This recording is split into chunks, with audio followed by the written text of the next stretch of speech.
new Hyundai Tucson. Seems okay, but these Dr. Evil chairs, they're friggin' awesome. Mate, can you have one of these wrapped and sent over to the Fat Cave? Oh, I'm sorry to hear that. Details next.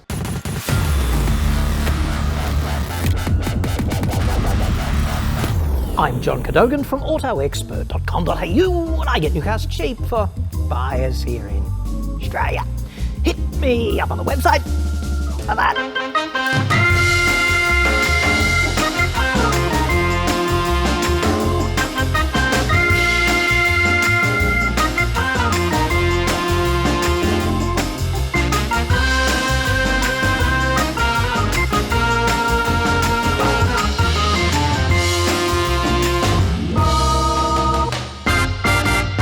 Heavy commercial burden attaches to Tucson. It's Hyundai's top-selling model, totalling 7 million units in traffic so far. That's since 2004. 7 million! So if you park them all nose to tail, they would in fact encircle the earth. That's a lot of Tucsons, roughly one for every resident of Arizona.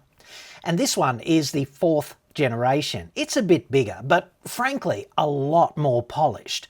Just don't be breath holding on this, like not yet. Today is just a prick tease of sorts. We won't get this new Tucson in Shitsville until late in the first half of 2021. You know when you see some brand new models and you go, why did they bother? Well, this is definitely not that. In fact, it's the exact opposite. Everything that I can tell about this car without going out there in the traffic right now and having a drive, and if I tried that because it's a pre-production model, they would send a friggin' death squad after me, so let's not be doing that. But everything I can tell about this car without driving it tells me it is a massive leap forward. Of course, the principal design challenge with all new models is instantly to make the outgoing one look just a little bit shit, because nothing motivates an otherwise happy owner to upgrade more than an injection of new hotness on the showroom floor. Just gotta have it, mate. And in this respect, I think they've knocked it out of the park. It's definitely a head turner, and it makes the outgoing one look instantly obsolete. Powertrains have kind of evolved, okay, so it's not all new, but there is a step forward. These are the new Smart Stream engines. This one's a 2-litre diesel. There's also a 2-litre petrol and 1.6 turbo petrol and hybrid, plus plug-in hybrid, but I don't think any decision's been made yet for Straya with the hybrid and the plug-in hybrid. In the cabin, you'll see the automatics are now push-button auto, and that's going to take some getting used to, as well as there's, you know, the usual selectable drive modes like comfort and sport and smart and eco and that sort of thing. And some markets are going to get terrain selection as well for things like snow and mud and sand, if that's the sort of thing that lights your wick at the weekends. Apparently there's that new CVVD technology as well, the continuously variable valve duration thingo, which is quite clever because it improves combustion efficiency across a range of operating conditions and punts fuel economy to the next level without compromising refinement or power delivery. So that's quite a neat thermodynamics hack. That is proper engineering porn right there. Degree of difficulty 9.8. Getting sharp creases to converge on 3 different lines like that without ruining the panel. I mean, die making is such a black art because when you press the 2 dies together and the door skin sort of flops out, it relaxes elastically. So the die has to be a different shape than the panel, and I flat out don't know how they do that precisely, but hashtag respect. Unfortunately though, the spin doctors have to get involved, don't they? And they've gone and called the look parametric dynamics. Parametric dynamics. Dynamics relating to a factor or factors comprising a friggin' system. Can it not just look independently good and thereby sell itself? This would be a very brave thing for any car maker to do. Like, imagine being so confident in the product that made up words that only just fail the intellectual scrutiny test were no longer required by way of rhetorical support. Of course, if you're thinking about becoming a motoring journalist, I must warn you that you will have to read things of this nature rather a lot. It's an occupational mental health hazard. Side effects include nausea and vomiting. And from the Department of Really Quite Clever, these daytime running lights hidden in plain sight.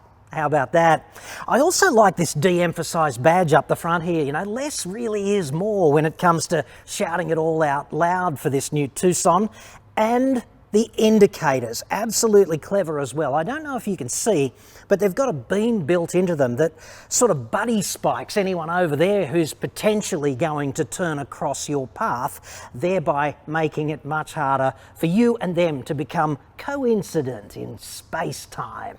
Because that never ends well, does it? Speaking of spatio-temporal coincidence and the mitigation thereof in traffic, you can expect the full safety suite with this new Tucson, which is to say, top-shelf crashworthiness, including probably that new headbutt preventing centre airbag between the seats at the front, plus, sadly, all of the borderline annoying, false positive overdosed crash prevention stuff, which is there principally, insofar as I can tell, to hump ANCAP's leg so enthusiastically in pursuit of the vaunted 5 stars. All the car makers are doing this lately, not just Hyundai, an unfortunate and annoying sign of the times. The interior, also excellent. And in the back, ladies and gentlemen, the wheel, fantastic. The instrument cluster, yes. Full-size spare too. Hashtag Straya. I particularly liked this quote from the press kit. Center fascia descends to the console like a waterfall. Like a friggin' waterfall. Exactly what I was thinking. The interior has a new, cleverly made-up name also, about which I'm sure there were several meetings. You're looking at interspace. You know, inter from the Latin meaning reciprocally, and space meaning Neil Armstrong and Captain James T. Kirk. All the right stuff, heroes. That's coming up, incidentally, from you, Space, the final frontier. A bit of Q&A from you in a few minutes' time. 6 questions and comments from you out there in the audience in interspace. Speaking of which, interspace. I almost like that term. It almost means something. This is like the reverse of Gestalt theory. You know, just saying the whole of this car is actually greater than the sum of its friggin' buzzwords. So we could just let the product speak for itself. Delightful waterfall similes aside, the interior is rather gorgeous. The exterior, it's edgy. Not everyone is gonna be infatuated with the sharp angles. If I were in charge and the world were, of course, perfect, this new SUV would simply be a powerfully self-justifying, elegant and understated combination of premium materials and well-thought-out ergonomics packed with features, without any entirely made-up nonsense rhetoric. Because if you're a car maker, you don't also have to be a word maker. But then I guess I'd have to deal with an annoying pandemic of spin doctor unemployment. The awful plight of displaced refugee spin doctors. Terrible stuff. Show me the other car maker ballsy enough to put a big fat bowl of lemons in the showroom. I kind of like that. So when Tucson lobs in, I don't know, 5 or 6 months or something, one thing's for sure, okay, it's going to make some SUVs that it competes with, notably CR-V, X-Trail, maybe RAV4, maybe CX-5, certainly Sportage, it's going to make them look instantly old. And because this is such a hyper-competitive segment, they're going to try so hard to keep the price sharp. So if you've got the money and you can afford to wait, I'd say give it a few months just so you don't miss potentially the next big thing in medium SUVs. And now this from you, whom I love in an entirely wholesome and hetero way. Not that there's anything wrong with that. One thing I never hear a word about is the fact that they are almost silent. Definitely dangerous, as many pedestrians, myself included, are not always properly aware of their surroundings, and hearing oncoming vehicles is pretty necessary, in my humble opinion. I know in the headset world, many of us are virtually deaf anyway, but I still rely on my ears to detect approaching vehicles. There is a worrying strain of humanity that is becoming resistant to the facts, and with all due respect, Bob, what I'd suggest is you're in that category, mate. Get yourself tested. Because when a car approaches you, it can be an internal combustion car, it can be an electric car, it doesn't matter. The most noise that it makes on approach, okay, is it pushing the air out of the way, and also the roar of the tyres on the road. All of those tread blocks slapping themselves down onto the bitumen.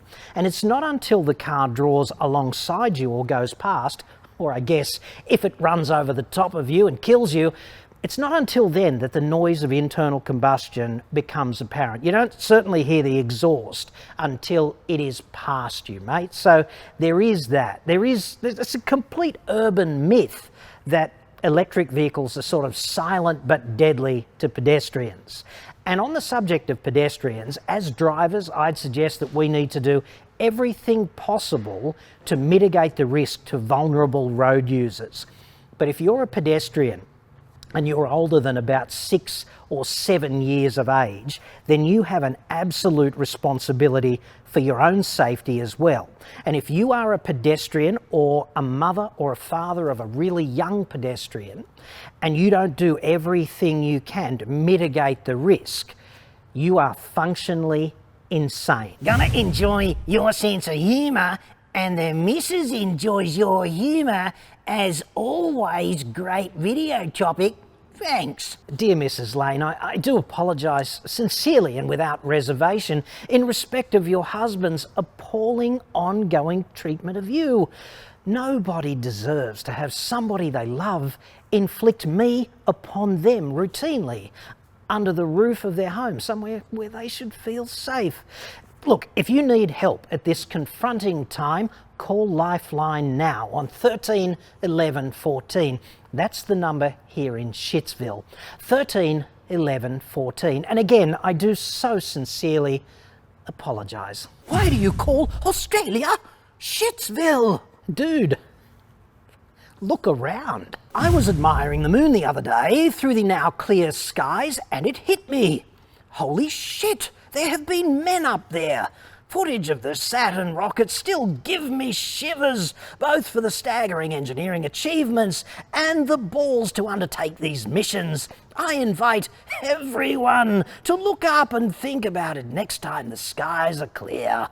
Amazing. Yes, the moon and Apollo and all of that stuff got very popular in response to my report on Daimler and Level 3 autonomy, which it is proposing to debut in the upcoming S-Class with regulatory approval.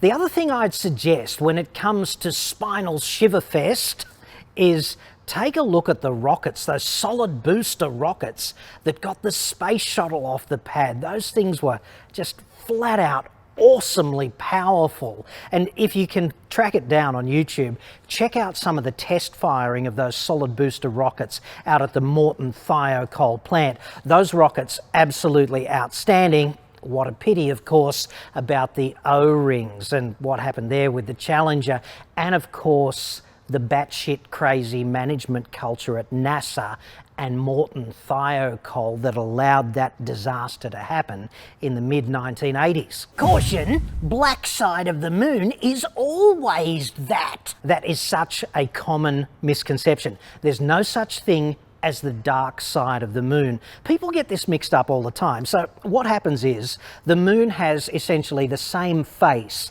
tidally locked on Earth continuously. So there is a far side of the moon that we don't see, and that was first observed by the astronauts in Apollo 8 in 1968, if memory serves.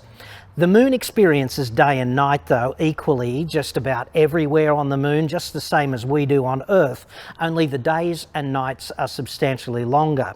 A full day, a full rotation relative to the sun is 27 days, 7 hours, 43 minutes and 12 seconds. But do not kindly expect me to do actual research ever again in a vlog such as this, such a dangerous precedent to set. I actually blame Pink Floyd for this common urban myth. World record electricity distance won by the Dutch with the car topped up with solar cells. Australia would be the perfect region for them on any EV, but no, car companies don't really innovate. They just copy-paste existent ideas. Yeah, look, this is another one of those fact-resistant strain of humanity questions. It sounds like such a good idea, doesn't it? Like, let's put a solar array on the roof of every EV and then you'll be able to drive around and self-charge in the sun. But I'd suggest we really have to talk about that. So it does sound like a good idea, doesn't it? You know, let's put a big fat solar array on the roof and charge our EV as we drive. And I'd suggest, you know, you've got about a metre between the rails here, and if we're dead lucky, oh, we got just under 2 metres longitudinally, right? So let's be generous and say you've got 2 square metres of real estate here for solar cells. All right, incident sunlight, best case, is 1,000 watts per square metre. So we could get 2 kilowatts onto the roof of ambient sunlight. But we can only do that if the sun is directly overhead, and you'd have to fudge it and reduce it a little bit for latitude, because the further you go away from the equator, the sun goes further away. So the energy density reduces as a consequence of that, and also it's not midday continuously, so the sun starts over here and goes over like that, and you've got to do a fudge factor for that. And let's not forget, you're going to park it occasionally in the shade, or if you park it in the sun's going to move across the sky and then the trees are going to shade the car and whatever. And that's all going to reduce the absolute amount of sunlight that your good idea solar array can collect. And then there's the conversion efficiency of solar cells, which is ballpark 20%, all right? So I'd suggest that you would be really lucky to get 100, 150 maybe watts of electrical energy on average for about 8 hours out of a big fat solar array on the roof, which in other words is really like 20 minutes on the trickle charger that comes with a Kona EV, right? So 20 minutes, and you're going to add, I don't know, 50 kilos of big heavy solar array. You're going to have to do all of this R&D to make sure that it's robust. You're going to have to keep it clean, because if it gets dirty, the conversion efficiency is going to be even worse. And that's going to be enough to drive maybe 5 or 6 kilometres a day on average if you are really lucky. The best solution for charging up EVs is a big fat solar array fixed to the roof of your house or your office. Just leave the roof of your SUV painted or sunroof, mate.